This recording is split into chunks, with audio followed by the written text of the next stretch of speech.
It's been phenomenal to be involved with a project like the pine martens.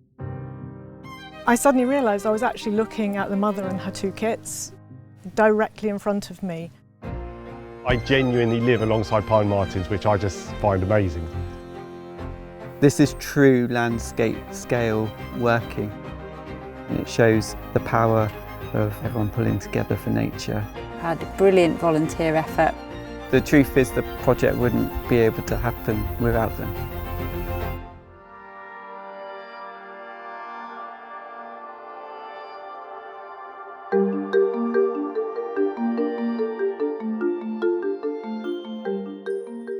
When the pine martens came down to Dartmoor, I spent a huge amount of time involved with them. Not every day, not far off every day. So that connection is really, really strong. I think something that drives me is I like to be in remote terrain, I like to give something back. And it's very privileged to be able to go around, set up the camera traps, and then go back 3 weeks or so later and sit down next to the camera trap with a laptop and start to see the videos that you've been recording. It's a really kind of joyful element of the project really to be able to work alongside these people and kind of see how it enriches them as well. It enriches me, enriches them, it enriches the project. It's a really kind of healthy relationship. So I was swooping the aerial around and I was going, oh, they're definitely over in that direction. And I suddenly realised I was actually looking at the mother and her two kits directly in front of me. And it was disbelief. Oh, what am I seeing?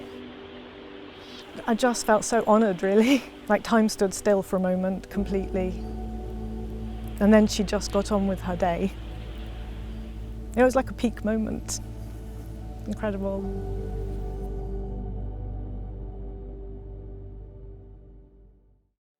I am a mammal ecologist and I've always had a deep interest in mammals. Now that I'm retired, I don't have any reason to go out and look for mammals until someone decided to release pine marten in Devon. And this was just too good an opportunity to miss, so I volunteered straight away. And then I discovered that the collar had a GPS unit in it that were also recording the temperature of the collar. So if the collar was cool, it meant that the animal was probably active and the collar was hanging down. But if the collar was warm, above 35 degrees, it meant that the collar was surrounded by pine marten, which was curled up asleep. We have a record of where she was roughly once a day from September through to February. So we've got a really good idea of where she went, where she moved around, and how she changed her activity at certain times.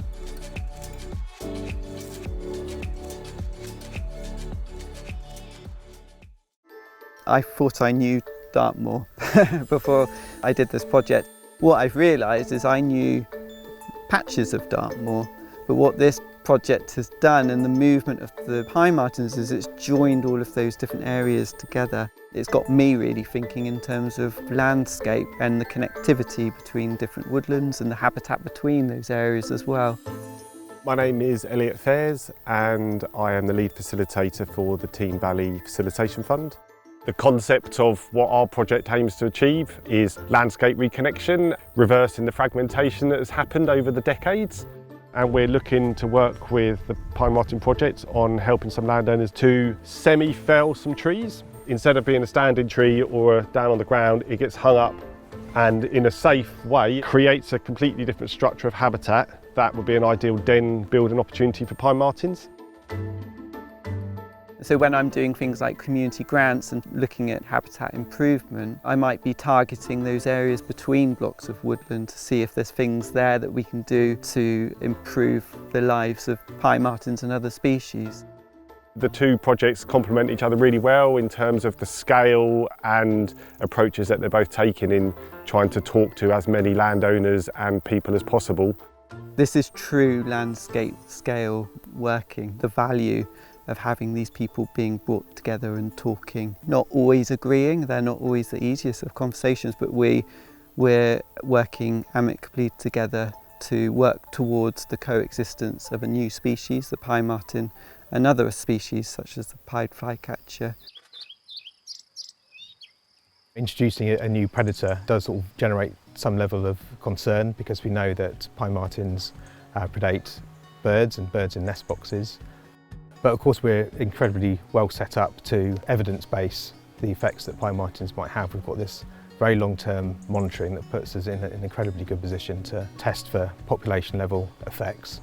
And it also gives us the opportunity to trial interventions to try and mitigate that as well. We know these designs do reduce predation because they put the nest contents out of reach. But what we don't know is how that affects the occupancy of the boxes.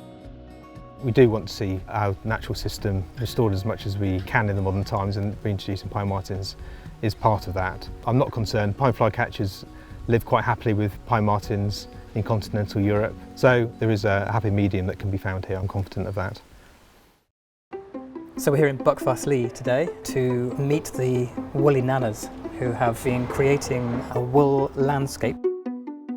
Members of the public have come along, old and young, and have created their own little animals which they've needle felted.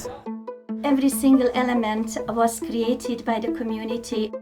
I just love including everybody. I think the youngest was 5 years old and the oldest around 80.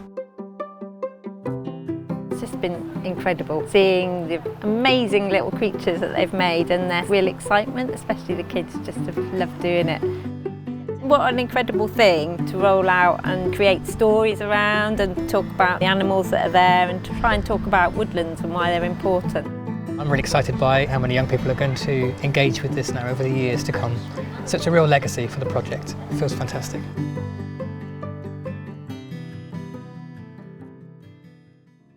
We are Community Men in Sheds Taunton, or CMIST.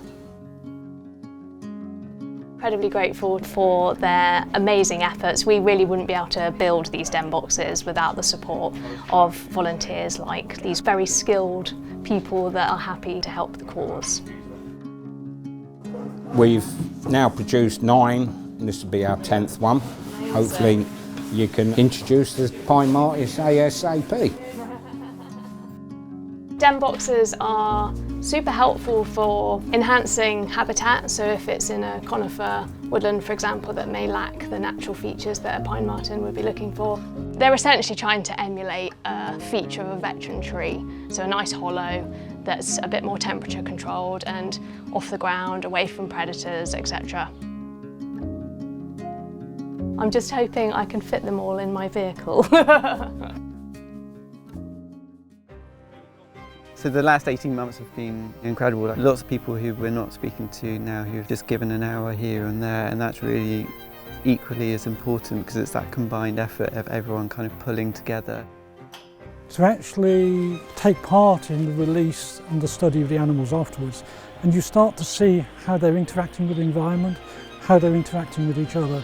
That's a tremendous opportunity.